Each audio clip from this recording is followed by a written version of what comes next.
Baik, kita tengok semula terjemahan. Bab hukum azal. Dengan sanad yang Imam Muslim meriwayatkan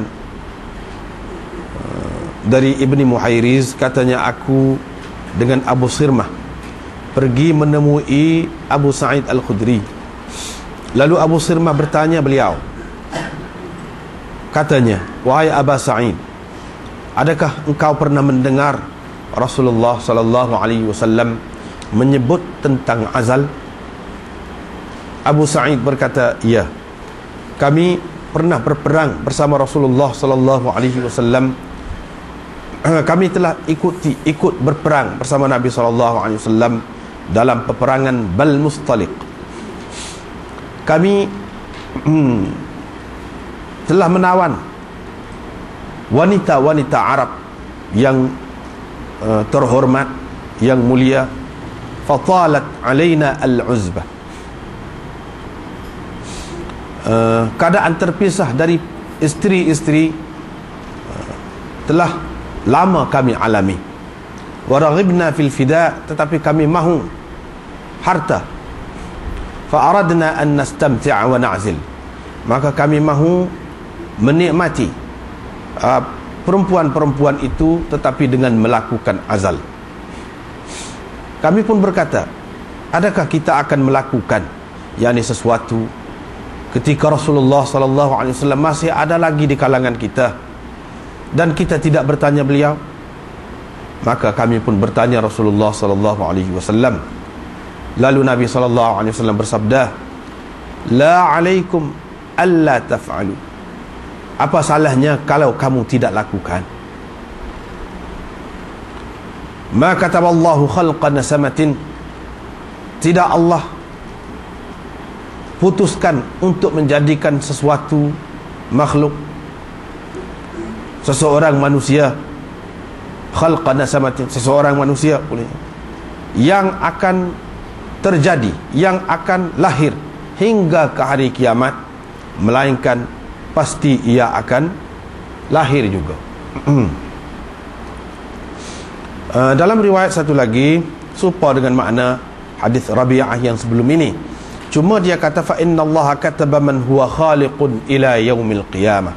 Allah Subhanahu wa taala telah menentukan, yakni telah mentakdirkan orang yang akan lahir sampai ke hari kiamat. Itu termasuk dalam takdir Allah Subhanahu wa taala. Diriwayatkan dari Ibni Muhayriz dari Abi Sa'id Al-Khudri bahawa Abu Sa'id Al-Khudri memberitahu beliau, katanya, kami telah mendapat beberapa orang tawanan. Maka kami melakukan azal. Kemudian kami bertanya Rasulullah sallallahu alaihi wasallam tentang perkara itu. Baginda pun berkata kepada kami, kamu pasti akan melakukannya, kamu pasti akan melakukannya, kamu pasti akan melakukannya. Tidak ada satu makhluk ataupun seorang manusia pun yang akan lahir hingga hari kiamat, melainkan ia pasti akan lahir.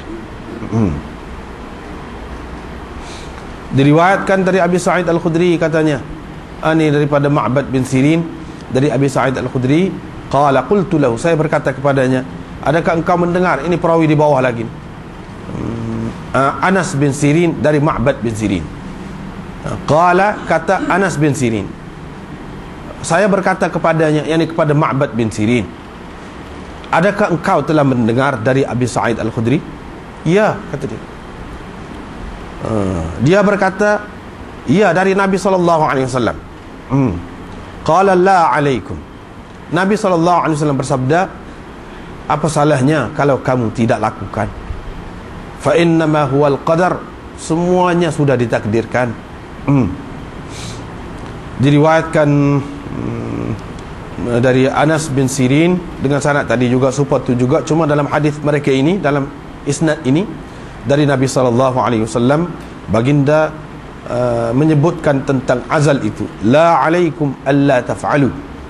Apa salahnya kalau kamu tidak lakukan, tidak melakukannya, zakum itu tidak melakukannya, yakni tidak melakukan azal itu. Segala-galanya adalah menurut takdir. segala-galanya yang berlaku mengikut apa yang ditakdirkan. Dalam riwayat bahas, kata Syu'bah, saya berkata kepadanya, adakah engkau mendengar dari Abi Sa'id? Perawi yang meriwayatkan dari Abu Sa'id itu berkata, ya. Diriwayatkan dari Abdurrahman bin Bishr bin Mas'ud. Beliau mengembalikan hadis ini kepada Abi Sa'id, yang mengaitkan hadis ini dengan Abi Sa'id. Kata beliau, Nabi SAW pernah ditanya tentang azal. Baginda berkata, la alaikum alla taf'alu dhakum fa innama huwal qadar. Muhammad berkata, yani Muhammad yang meriwayatkan dari Abdurrahman bin Bishr bin Mas'ud itu. Wa qawluhu la alaikum, kata-kata Nabi SAW, apa salahnya kalau kamu, itu lebih hampir kepada larangan, lebih hampir maknanya kepada larangan. Seterusnya riwayat daripada Abdurrahman bin Bishr al-Awsari, kata perawi, dia mengembalikan, yakni mengaitkan hadis ini sehingga dikaitkannya dengan Abu Sa'id al-Khudri. Qala, katanya, disebutkan tentang azal di hadapan Nabi SAW. Faqala, wa ma dhakum? Nabi SAW bertanya, kenapa kamu lakukan? Qalu, mereka menjawab, seseorang itu mempunyai istri yang sedang menyusukan anaknya, maka dia menyetubuhi istrinya itu, tetapi dia tidak mahu istrinya mengandung. Dan ada juga seseorang itu mempunyai amah, yakni hamba sahaya. Dia mahu menyetubuhinya, tetapi dia tidak mahu hambanya itu mengandung. Maka Nabi SAW bersabda, fala alaikum alla taf'alu dhakum fa innama huwal qadar. Seperti itu juga Ibnu Aun berkata, aku menceritakan hadis ini kepada Hasan. Beliau berkata, wallahi laka anna hadha zajrun, laka anna hadha zajrun, seolah-olahnya kata-kata ini merupakan ancaman, yakni larangan lah. Seterusnya riwayat sanad lain pula daripada Abdurrahman bin Bishr juga, yang tentang hadis azal ini. Faqala iyaya, perawi di bawah dia berkata, kepada kula Abdurrahman bin Bishr menceritakan hadis ini. Kemudian riwayat daripada Ma'bad bin Sirin, katanya, kami berkata kepada Abu Sa'id, adakah engkau telah mendengar Rasulullah SAW telah menyebut tentang azal, menyebut apa-apa tentang azal? Qala, kata dia, na'am. Dan seterusnya dia mengemukakan hadis sama seperti hadis yang telah dikemukakan oleh Ibn Aun hingga kepada katanya al-qadar, takdir itu. Diriwayatkan dari Abi Sa'id al-Khudri lagi, katanya, disebutkan tentang azal di hadapan Rasulullah SAW. Baginda bertanya, walima yaf'alu dhalika ahadukum, kenapa kamu melakukan begitu? Nabi SAW tidak bersabda, fala yaf'al ahadukum, janganlah seseorang dari kamu melakukannya. Dia tak kata begitu. Dia kata, kenapa kamu lakukan? Lepas tu seterusnya sambungan lagi. Ini sambungan hadis Nabi ni. Fa innahu, tadi walam yaqul fala yaf'al dhalika ahadukum, itu apa panggil mudraj. Bukan kata-kata Nabi SAW. Hak selepas tu sambungan kata-kata baginda. Fa innahu laysat nafsun makhluqatun illa Allahu khaliquha. Sesungguhnya tidak ada manusia yang akan dilahirkan melainkan Allah akan melahirkannya juga, walau apapun ikhtiar dilakukan oleh manusia. Diriwayatkan dari Abi Sa'id al-Khudri, tadi juga tanya tentang azal, maka Nabi SAW menjawab, ma min kullil ma yakunul walad, anak itu tidak terjadi dari semua air. Anak itu tidak terjadi dari semua air mani. Apabila Allah menghendaki kejadian sesuatu, tidak akan ada sesuatu yang dapat menghalangnya. Seterusnya seperti itu juga seperti sebelum ini. Diriwayatkan dari Jabir bahawa ada seorang lelaki pergi kepada Rasulullah SAW. Dia berkata, saya ada hamba yang berkhidmat kepada kami dan yang mengangkut air, berkhidmat mengangkut air untuk kami, dan aku pula selalu pergi kepadanya, tetapi aku tak mahu dia mengandung. Maka Nabi SAW bersabda, i'zil anha, kalau kamu mahu, kamu lakukan azal. Fa innahu sayatiha ma qaddara laha, sesungguhnya akan berlaku kepadanya apa yang telah ditakdirkan untuknya. Tak lama kemudian orang itu pun datang kembali. Dia berkata, hamba saya itu telah pun mengandung. Maka Rasulullah SAW bersabda, telah pun aku ceritakan kepada engkau bahawa akan berlaku kepadanya apa yang telah ditakdirkan untuknya. Diriwayatkan dari Jabir bin Abdullah, katanya ada seseorang bertanya Nabi SAW. Dia berkata, saya ada hamba perempuan dan saya melakukan azal.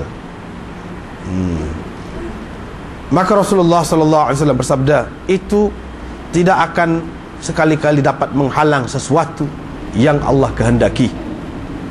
Qala, kata perawi, orang itu kemudian dia datang pula. Dia berkata, wahai Rasulullah, hamba tadi yang aku sebut itu, hamba yang telah aku sebutkan kepada engkau itu telah mengandung. Rasulullah SAW pun bersabda, aku hamba Allah dan Rasulnya. Diriwayatkan dari Jabir bin Abdullah lagi, katanya ada seorang lelaki datang kepada Nabi SAW, serupa dengan hadis Sufyan tadi juga makna dia, walaupun lafaznya berlainan. Kemudian diriwayatkan dari Jabir, katanya kami selalu melakukan azal ketika Quran masih turun lagi, ketika Quran sedang turun, yakni kepada Nabi SAW. Sufyan berkata, kalau azal itu merupakan sesuatu yang terlarang, tentulah Al-Quran telah melarang kita melakukannya.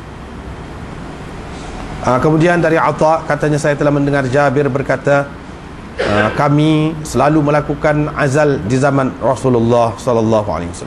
Seterusnya dari Jabir lagi, kunna na'zil ala ahdi Rasulillah, maka perkara itu sampai kepada Nabi SAW. Nabi tahu, falam yanhana, baginda tidak melarang kami.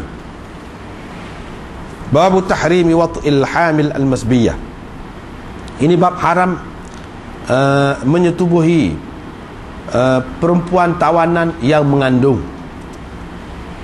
yang sedang mengandung.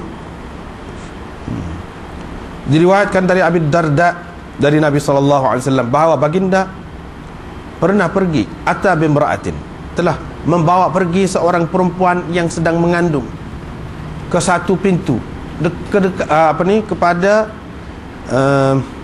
bab, ke pintu fustat, kemah besar.